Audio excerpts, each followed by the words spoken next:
हाँ, शिवोहम। आवाज आ रही है?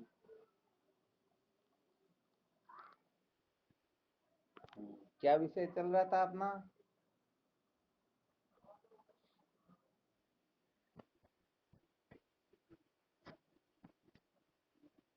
संसार को बनाए रखकर, अर्थात संसार का जो प्रवाह चलता आ रहा है, इस प्रवाह में हम जैसा चाहे वैसा होता रहे और इसके साथ हमको सत्य का साक्षात्कार भी हो जाए, तो कहने का मतलब ऐसा संभव है ही नहीं। वैसे देखा जाए तो एक समय में एक ही व्यक्ति दो वस्तुओं को एक साथ नहीं देख सकता है। क्या नहीं कर सकता है?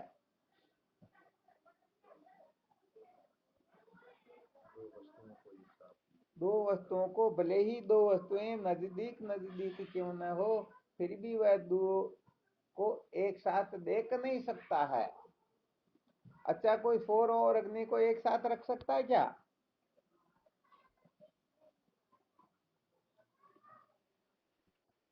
अंधकार और प्रकाश को? होता क्या है कि गड़बड़ घोटाला जो होता है ना, हम इनको एक साथ रखना चाहते, एक साथ बनाए रखना चाहते हैं।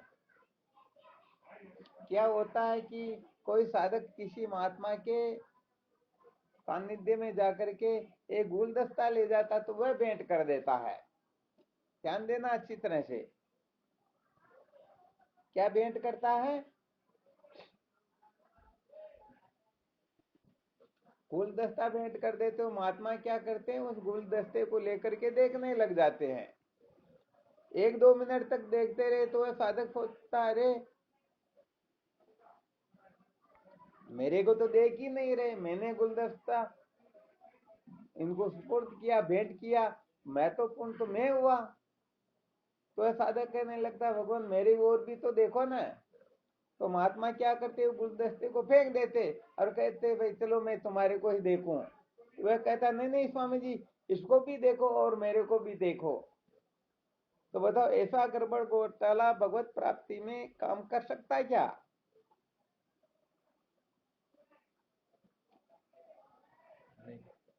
नहीं कर सकता ना। आवाज तो आ रही है ना आप लोगों को? हाँ, थोड़ा बोल जाया करो, है ना, कष्ट होगा परंतु चलो कोई बात नहीं। तो कहने का मतलब ये है, संसार के लोग जो है उसको भी देखना चाहते, उसको भी देखना चाहते, अर्थात संसार को बनाए रखकर सत्य का साक्षात्कार करना चाहते। परंतु जो सचमुच में महापुरुष होते हैं, वह इस रहस्य को अच्छी तरह से जान लेते हैं कि यदि हम भगवत प्राप्ति की ओर प्रवृत्त होंगे तो संसार निश्चित रूप से छूटेगा। जो संसार को छोड़ना नहीं चाहते हैं वह संसारी होते हैं, और संसार को छोड़ने से जो कतराते नहीं, तो डरते नहीं है, वो क्या होते हैं? वह सचमुच में साधक होते हैं, सत्संगी होते हैं, जिज्ञासु होते हैं। आ गया है समझ में? तो कहने का मतलब, जिनकी एक दृष्टि होती है, सचमुच में समझना चाहिए, वही अपने जीवन का लक्ष्य बना करके आगे बढ़ रहा है। बाकी जो लोग हैं, तो ये तो समझ लेना चाहिए इनके जीवन का कोई औचित्य नहीं है। तो इस दृष्टांत से अच्छी तरह से समझ में आ गया होगा कि संसार के लोग जो है दोनों ओर दृष्टि रखना चाहते हैं, परंतु महात्मा जो होते हैं केवल वो एक को ही देखते हैं, दूसरे को देखने की आवश्यकता है ही नहीं। अच्छा, ये थोड़ा रहस्य बता सकते हो क्या? एक को ही देख रहे हैं, फिर दूसरे को देखने की आवश्यकता नहीं, यहाँ पर तात्पर्य क्या है, रहस्य क्या है? क्या रहस्य हो सकता है यहाँ पर?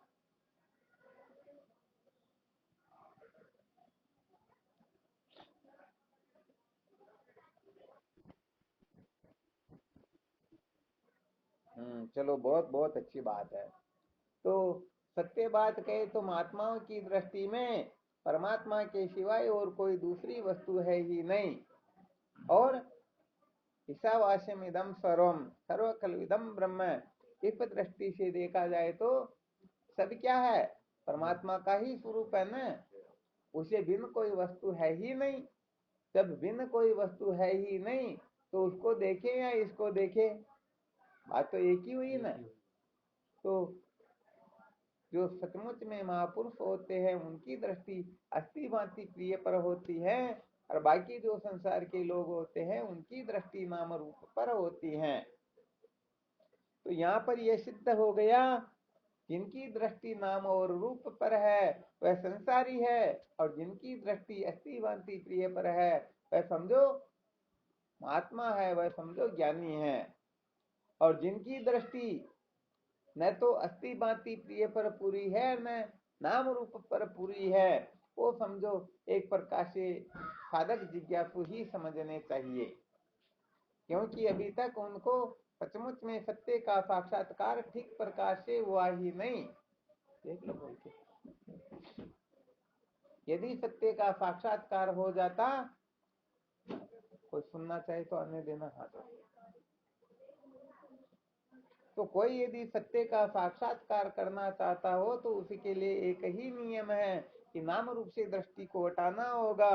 और यदि संसार के पद पदार्थों से ही काम चले जाता है तो फिर जो कुछ अनादि काल से करते आ रहे हैं, कर रहे हैं, करते रहेंगे, यही पर्याप्त है।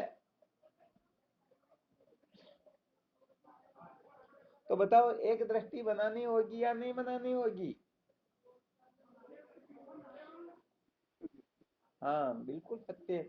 एक दृष्टि बनाने से तात्पर्य होता है केवल और केवल मात्र अपने निश्चय किए हुए लक्ष्य पर ही पूर्ण रूप से दृष्टि का रहना, उसी को महत्व देना, उसके सिवाय और किसी को महत्व देना ही नहीं। तो देखो, वास्तव में देखा जाए तो ये जितना जितना अध्यारोप हम स्वीकार कर लेते हैं उतना उतना फिर अपवाद करना पड़ता है। वरना भगवान शंकराचार्य जी महाराज अर्ध श्लोक के अंतर्गत श्लोकार्धेन प्रवक्ष्यामि यदुक्तम ग्रंथ कोटिभी ब्रह्म सत्यम जगन मिथ्या जीवो ब्रह्मेव नापरै। करोड़ ग्रंथ का सार कहूँ अर्ध श्लोक के माय, ब्रह्म सत्य जगत मिथ्या जीव ब्रह्म दो नाय। यही तो सिद्धांत है, इसके सिवाय कोई सिद्धांत है क्या?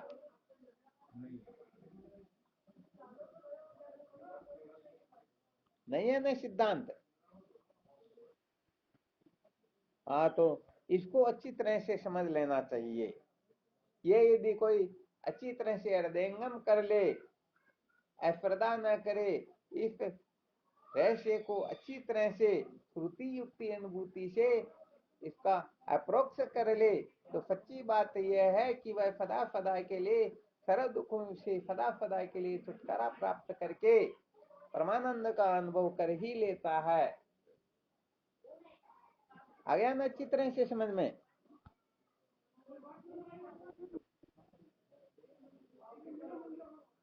हाँ, तो ये अपने को कहने का मतलब विशेष रूप से ध्यान रखना है।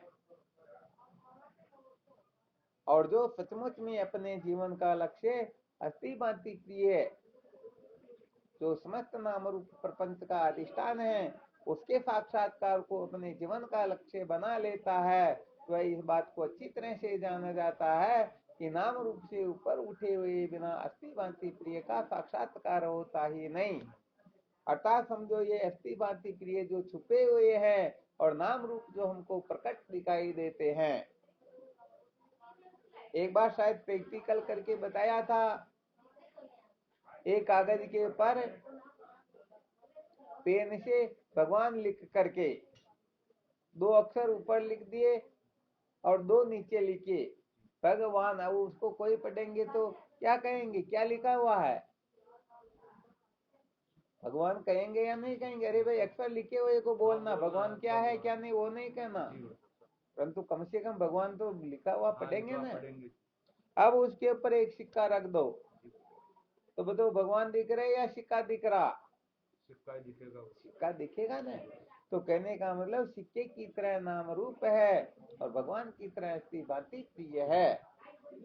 तो यहाँ पर यदि सचमुच में उस तत्व का साक्षात्कार करना है तो उस सिक्के को भगवान लिखे हुए का दर्शन करना है, उसको पढ़ना है, तो सिक्के को हटाना पड़ेगा। तो यहाँ पर नाम रूप का बाध करना होगा। नाम रूप को झूठा समझे बिना, नाम रूप का त्याग किए बिना, नाम रूप से ऊपर उठे बिना सचमुच में कोई सम्यक प्रकार से सत्य का साक्षात्कार कर सकता ही नहीं।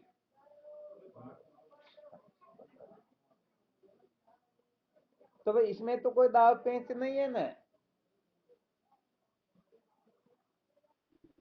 हाँ बिल्कुल भी नहीं है।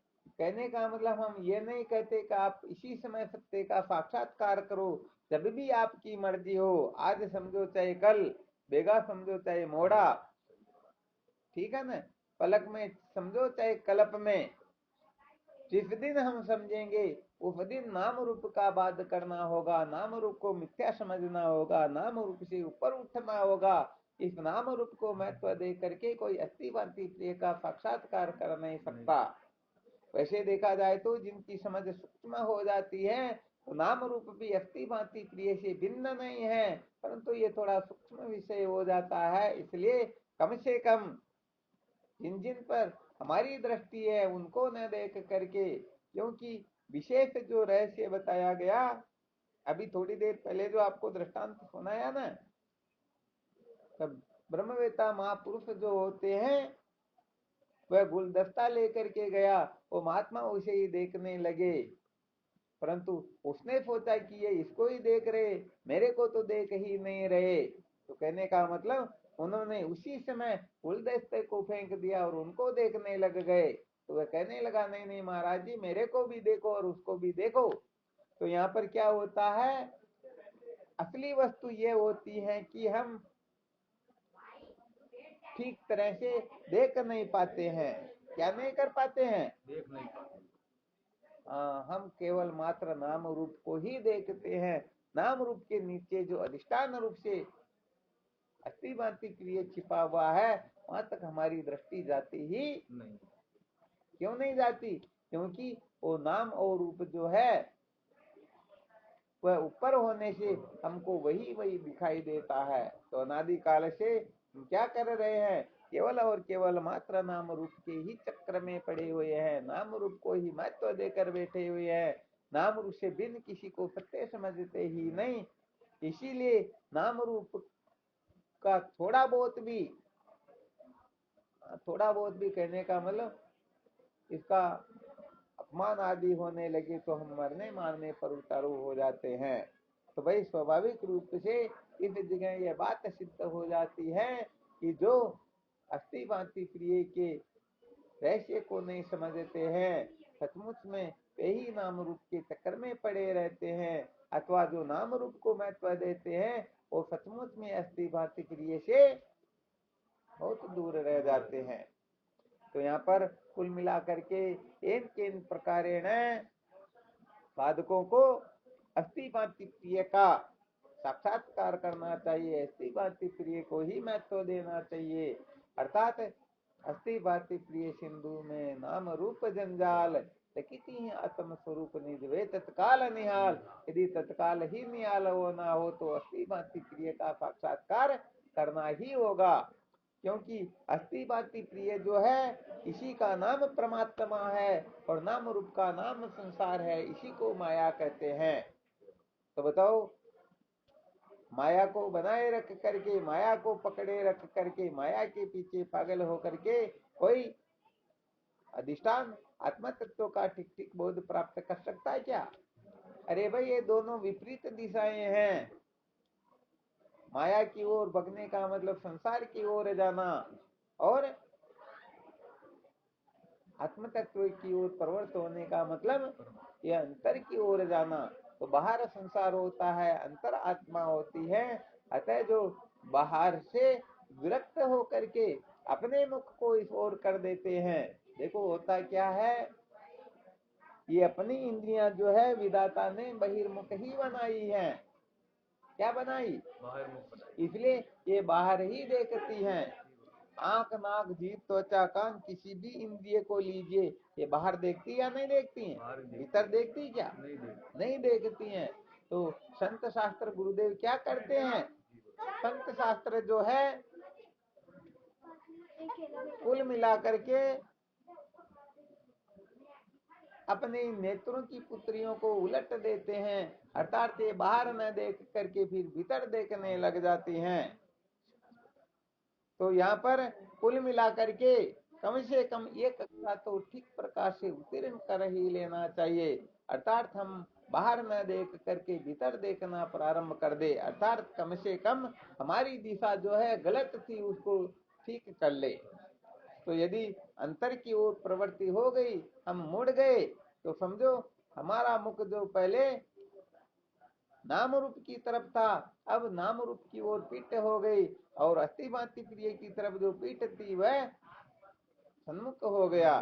तो हमारा मुंह जिस तरफ होता हम उसी तरफ तो चलेंगे ना, ये बिल्कुल पक्का है।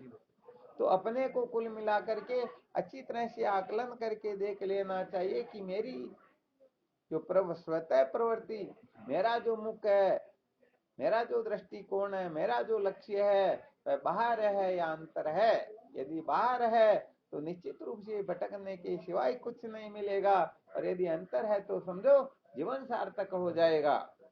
आज नहीं तो कल, कल नहीं तो परसों, पक्का समझो न में भक्त प्रणश्यति। भगवान की ये प्रतिज्ञा है कि जो मेरा भक्त है उनका कभी विनाश होता ही नहीं, न ही कल्याण कर कच्चित दुर्गति तात गच्छति। है अर्जुन, आत्मा कल्याण के निमित्त जो पुरुषार्थ करता है उसकी कभी भी दुर्गति होती ही। तो करना कुछ नहीं है, आप जहाँ पर हो जैसे भी हो, अपना जो कुछ भी कर रहे हो करते रहो, परंतु अपने भीतर जिस वस्तु को लेकर के महत्व बुद्धि बैठी हुई है, कुल मिलाकर के संत शास्त्रों की कृपा से स्वयं के विवेक से विचार करके अपने को निर्धारित कर लेना है कि मेरी जो प्रवृत्ति है, मेरी जो महत्व बुद्धि है, ये मेरी स्वतः प्रवृत्ति ठीक है या नहीं, अर्थात मेरी दिशा ठीक है या नहीं, जो मेरा लक्ष्य है वह लक्ष्य सचमुच में योग्य है या नहीं, कहीं अयोग्य तो नहीं है। तो अरे कुल मिलाकर के संशोधन करना होता है। गड़बड़ घोटाला हो गया, फोन नंबर तो सेव कर रखे, परंतु मोहन की जगह सोहन लिख दिया, सोहन की जगह पर मोहन लिख दिया। तो बात तो सोहन से करनी होती है, मोहन से हो जाती है, या मोहन से करनी हो और सोहन से, तो करना क्या, केवल नाम को तो चेंज करना, नाम को चेंज करने के पश्चात गड़बड़ घोटाला समाप्त है। तो अपने को अपने लक्ष्य के बारे में खूब सावधान रहना चाहिए। तो नाम रूप को महत्व देने वाला एक नंबर का संसारी होता है, प्रकल्प कल्पांतर तक भी भगवत प्राप्ति कर नहीं सकता। और जो अस्थि भांति प्रिय को महत्व दे देते हैं वो निश्चित रूप से कभी भी सत्य का साक्षात्कार करके अपने जीवन को धन्य बना सकता है। इसमें किसी को संशय स्वप्न में भी नहीं करना चाहिए। तो करना क्या, कुल मिलाकर के संत महापुरुषों के सानिध्य में बैठो और अपने लक्ष्य के बारे में ठीक प्रकार से विचार करो।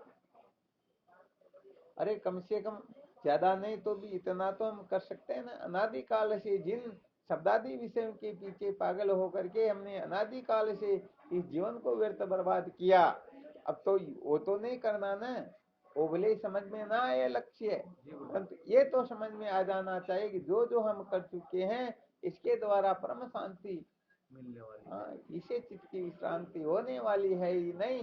इससे तो चित्त और अधिक चंचल होता है और बहिर्मुख होता है, और संसार के प्रति सत्यत्व बुद्धि जागृत होती है। साधन ऐसा होना चाहिए कि अनात्म प्रपंच में जो सत्यत्व बुद्धि है उसको शिथिल कर दे। यदि शिथिल करने वाला कोई साधन हो तो समझ लेना चाहिए साधन ठीक है, और यदि संसार के प्रति अधिक महत्व बुद्धि जागृत हो तो इसीलिए तो संसार में पहचान लेना चाहिए कि साधक कौन है या कौन नहीं है। इनका संग करने से संसार के पदार्थों में सत्यत्व, प्रियत्व और मन्यत्व बुद्धि बढ़े, संसार की ओर अपनी प्रवृत्ति स्वतः बढ़ने लगे तो समझ लेना चाहिए जिनका हम संग कर रहे हैं सच्ची बात है, ये साधक नहीं है, ये तो एक नंबर के संसारी है। और जिनका संग करने से उत्थान होने लगे समझ जाना चाहिए सचमुच में कोई महापुरुष है। तो भाई देखो यहाँ पर विशेष रूप से साधारण रूप से संकेत किया, इसमें ऐसे कोई दाव पेंच का तो काम है ही नहीं। एक छोटा सा सूत्र बता दिया और वो सूत्र है लक्ष्य का अच्छी तरह से संशोधन करना। हमारा जो लक्ष्य है ये ठीक है या ठीक नहीं है। लक्ष्य ठीक है तो समझो सब कुछ ठीक है। जैसे कोर्ट का एक बटन गलत लग जाए तो समझो सारे के सारे गलत लगेंगे। अरे एक गलती कर दी तो बाकी सब गलती तो होगी। अच्छी तरह से समझ लो, यदि एक बार हम झूठ बोलते हैं तो उस झूठ को छिपाने के लिए 100 झूठ और बोलने पड़ेंगे। बुद्धि पर दबाव डालना पड़ेगा, अनेक प्रकार की अटकलें लगानी पड़ेगी, पता नहीं क्या क्या करना पड़ेगा। बिल्कुल सत्य बात है। और सत्य बोल दे तो अरे याद रखने की भी जरूरत नहीं रहती है। झूठ बोल दिया तो उसको याद रखना पड़ेगा। 5 साल बाद में भी यदि ये पहुंच ले तो फिर मेरे को ऐसे ही झूठ बोलना। और सत्य बोल दिया तो सब खेल खत्म, याद रखने की जरूरत ही नहीं है।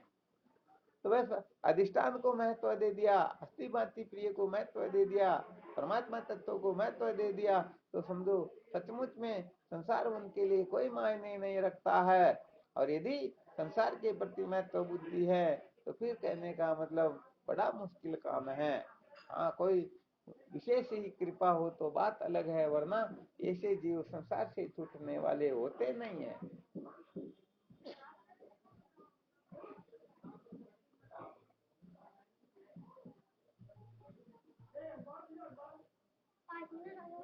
नहीं बेटे बोलते हैं, अभी हमारी क्लास चल रही, चलो ठीक है ना।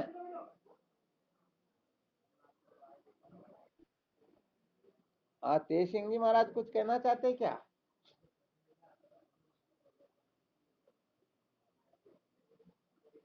हाँ शिवम।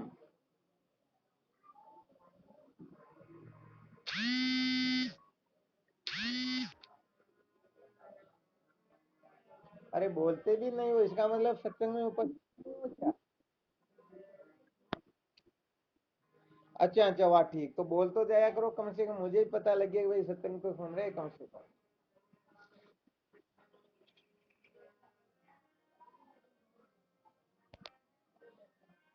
अपने आप हो इसके लिए कोई चिंता नहीं करनी अपने को। हाँ मैंने सोचा हो सकता शायद कुछ कहना चाहते इसलिए हाथ उठाया तो। हाँ चलो कोई दिक्कत नहीं। तो कुल मिलाकर के अपने को क्या करना, अपने को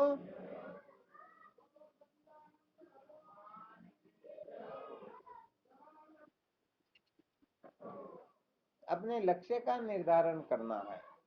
यदि लक्ष्य का ठीक प्रकार से निर्धारण कर लेंगे तो सच्ची बात है संसार को बनाए रखने का आग्रह स्वतः ही समाप्त हो जाएगा। बंद कर दो, या जो बली 12 बैठो तो देख लो, या इसको बंद करके आ जाओ।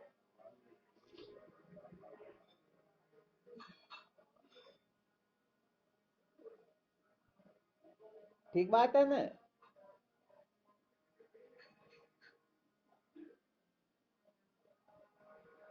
अच्छा ये बताओ लक्ष्य बनाने में कितना टाइम लग जाता है? एक जन्म, 2 जन्म, 1000 जन्म, लाख करोड़ जन्म, एक जन्म तो भी उसमें कितना समय लग जाता।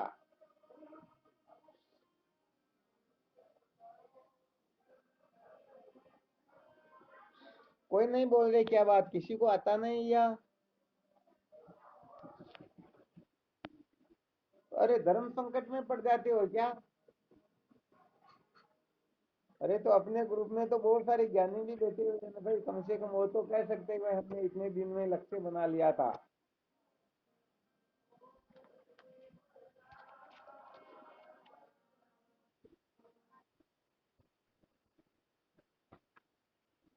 क्या बात, धन्यवाद। देखो मोतीलाल जी बोल तो गए कम से कम।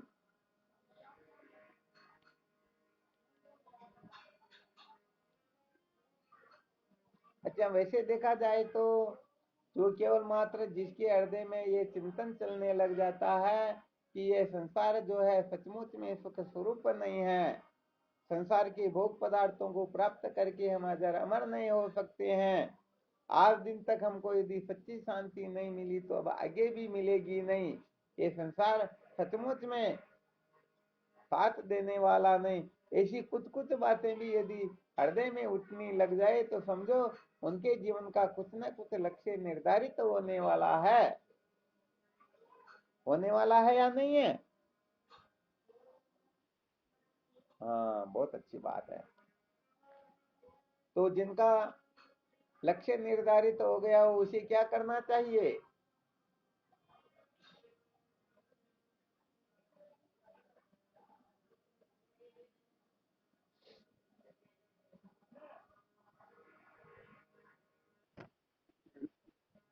क्या करना चाहिए? चलो, बहुत अच्छी बात है। जिनका लक्ष्य निर्धारित हो गया हो उनको केवल और केवल मात्र वेदांत विचार करना चाहिए, और जिनका अभी तक लक्ष्य निर्धारित नहीं हुआ बल्कि संशयात्मा है, अरे कहीं संसार को छोड़ करके हम कहीं लफड़े में न पड़ जाए, कहीं संकट में न पड़ जाए, कहीं दुखी न हो जाए, कहीं पर अपना जीवन बर्बाद न हो जाए, हमसे संसार के भोग छूट न जाए, या हमारे भोगों कोई ठग न ले, लूट न ले, अपने को ऐसे ही नहीं रख दे। तो कहने का मतलब अभी तक उनका लक्ष्य पूरा ठीक ठीक निश्चय हुआ नहीं, अभी बना नहीं। तो जिनका लक्ष्य ठीक ठीक नहीं बना है उसको क्या करना चाहिए?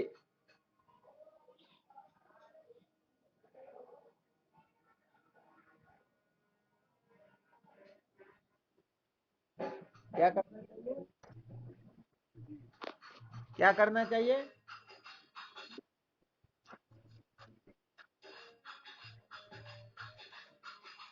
परंतु कुछ करेंगे तब लक्ष्य निर्धारित होगा ना। फिर इस जगह पर कल 2-3 दिन से जो सत्संग सुना रहे थे ना, उसके अनुसार अपने जीवन को बनाने का प्रयास करना चाहिए। कहने का मतलब ये निश्चय कर लेना चाहिए, चाहे दुख कष्ट संकट जीवन में क्यों नहीं आए फिर भी मैं बेईमानी नहीं करूंगा, मैं ईमानदारी से काम करूंगा। केवल मात्र बेईमानी का त्याग कर देगा तो उनका अंतःकरण शुद्ध होने लगेगा, और जिनका अंतःकरण शुद्ध होगा सचमुच में यही ठीक ठीक लक्ष्य बना सकेंगे। ठीक है ना? हाँ, तो कुल मिलाकर के जिनका लक्ष्य निर्धारित हो गया हो उनको वेदांत विचार करना चाहिए, क्योंकि वैसे देखा जाए तो जिनका लक्ष्य निर्धारित हो गया वह नाम रूप को महत्व देते ही नहीं, उनकी दृष्टि में नाम रूप का कोई औचित्य नहीं है। ये अनात्म प्रपंच जो है, अनात्म पदार्थ जो है, ये मिलने बिछुड़ने वाले हैं, अथवा इनके प्रति इनके पीछे वो पागल नहीं होते हैं, इसलिए उनकी महिमा अपरंपार होती है, उनका रहस्य बड़ा विलक्षण होता है। परंतु जिनके जीवन में अभी तक लक्ष्य ठीक ठीक निर्धारित नहीं हुआ उनको सच्ची बात यह है, सेवा सुमिरन ध्यान इन 3 साधनों को अच्छी तरह से महत्व दे देना चाहिए, और ये महत्व वही दे पाएंगे जो सचमुच में अपना लक्ष्य निर्धारित करना चाहते हैं अथवा संसार के बंधन से छूटना चाहते हैं। अरे भाई, जो सत्य का साक्षात्कार करना चाहता है वही तो संतों का संग करेगा, शास्त्रों का स्वाध्याय करेगा, वही तो सत्संग को महत्व देगा, वही तो ग्रहण त्याग के बारे में विचार करेगा, उत्थान पतन के बारे में रहस्य समझने की चेष्टा करेगा। बाकी के लोगों को तो कोई आवश्यकता ही नहीं है, और जब आवश्यकता ही नहीं है तो इनके बारे में विचार ही क्यों करेंगे? नहीं करेंगे ना। तो चलो ठीक, अभी अपने यहाँ सत्संग का कार्यक्रम चालू हो गया तो आवाज बहुत ज्यादा होने लगी, तो चलो भूमिका बनी थी अभी कुछ सुनाने की, फिर कल विचार करेंगे। इसमें कोई शंका हो तो पूछ सकते हो।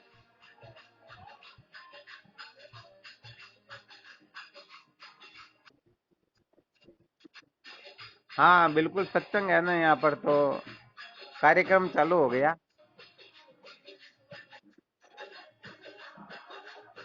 चलो ठीक, तो फिर लक्ष्य के बारे में विचार करना कल, फिर और इसी पर चर्चा करेंगे।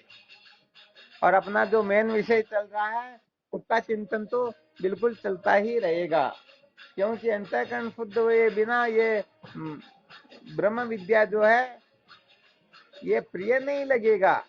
हाँ, पहले ही बता दिया कि जब तक ये टाइफाइड की बीमारी मिटने वाली नहीं है, जब तक ये बीमारी नहीं मिटती ना, तब तक भोजन अच्छा लगने वाला है नहीं।